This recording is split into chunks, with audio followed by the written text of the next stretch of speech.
Science و technology کی مدد سے آج حضرت انسان نے ترقی کی ان راہوں کو ہموار کیا ہے جن کا تصور بھی چند سال قبل تک ناممکن تھا۔ تاہم اس سفر میں کئی انسانوں نے اپنا کردار بھرپور ادا کیا ہے۔ کئی سائنسدانوں نے اپنے اپنے نظریات پیش کر کے اس سفر کو جاری رکھا۔ سر آئزک نیوٹن سائنس و ٹیکنالوجی میں وہ اہم نام ہے جسے دنیا بابائے سائنس یعنی فاؤنڈر آف سائنس کے نام سے جانتی ہے۔ آئزک نیوٹن نے دنیا کو وہ رہنما اصول مہیا کیے ہیں جس سے انسانی زندگی میں کئی آسانیاں پیدا کی گئی ہیں۔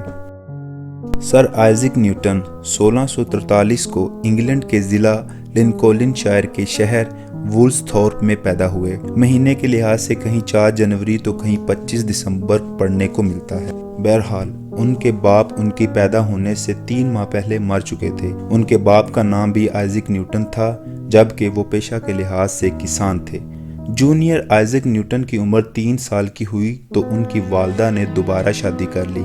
یہی وجہ تھی کہ آئزک نیوٹن اپنی زندگی کے ابتدائی سال اپنی نانی ماں کے ساتھ گزارے۔ آئزک نیوٹن کنگ اسکول سے اپنی تعلیم حاصل کر رہا تھا کہ اچانک اس کی والدہ نے اسے اسکول سے اٹھوا لیا تاکہ وہ ایک کامیاب کسان بن سکے، لیکن نیوٹن کو اپنے وراثتی کام سے کوئی دلچسپی نہ تھی۔ تاہم اس نے دوبارہ اسکول میں پڑھنا شروع کر دیا اور 1661 میں کیمبرج یونیورسٹی میں داخلہ لے لیا۔ جب نیوٹن 1661 میں کیمبرج یونیورسٹی پہنچا تب سائنٹیفک ریولوشن کا دور اپنے عروج پر تھا اور کئی ایسے نظریات سامنے آ چکے تھے جنہوں نے موجودہ سائنس کی تشکیل میں بنیادی کردار ادا کیا، لیکن یورپ کی کئی یونیورسٹیاں جن میں کیمبرج بھی شامل تھی ابھی تک ارسطوٹل کے نظریات کو لے کر چل رہی تھی۔ نیوٹن نے ارسطوٹل کے نظریات کو تو سمجھا ہی لیکن وہ ماڈرن سائنس کے نظریات کو بھی نظر انداز نہ کر سکا۔ اسی اثنا میں رینی ڈسکارٹ کے کام سے کافی حد تک متاثر تھا۔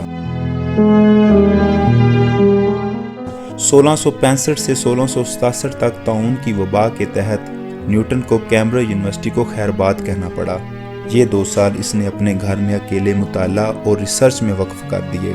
یہی وہ دور تھا جب نیوٹن کے ساتھ وہ سیب والا مشہور واقعہ پیش آیا۔ واقعہ کچھ یوں تھا کہ ایک روز نیوٹن اپنے باغیچے میں سیب کے درخت کے نیچے بیٹھا سیاروں کی حرکات کے بارے میں سوچ رہا تھا کہ اچانک درخت سے ایک سیب ٹوٹ کر اس کے سر میں آن لگا، جس پر نیوٹن نے یہ سوچا کہ یہ سیب آخر زمین کی طرف ہی کیوں آیا، آسمان کی طرف کیوں نہیں گیا۔ کافی سوچ بچار کے بعد وہ اس نتیجے پر پہنچا کہ ہر چیز کے اندر قوت ثقل یعنی فورس آف گریوٹی ہوتی ہے جو دوسری چیزوں کو اپنی طرف کھینچتی ہے۔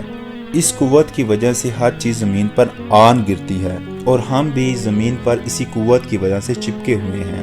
یہی وہ قوت ہے جس نے سیاروں کو سورج کے گرد حرکت میں رکھا ہوا ہے اور اسی قوت کی وجہ سے کائنات میں کہکشائیں یعنی گلیکسیز بنتی ہیں۔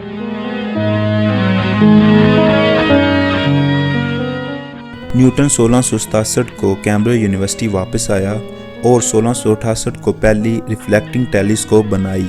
اس کے اگلے سال ماسٹر کی ڈگری وصول کر کے کیمبرج یونیورسٹی میں بطور ریاضی کے پروفیسر کام شروع کر دیا۔ 1671 میں اپنی ٹیلیسکوپ کی وضاحت کے بعد رائل سوسائٹی کے ممبر بھی بن گئے۔ رائل سوسائٹی اس وقت انگلینڈ کے اعلیٰ پائے کے سائنسدانوں کا گروپ تھا۔ اسی سال میں نیوٹن نے آپٹکس پر اپنے نوٹس بھی پبلش کر دیے۔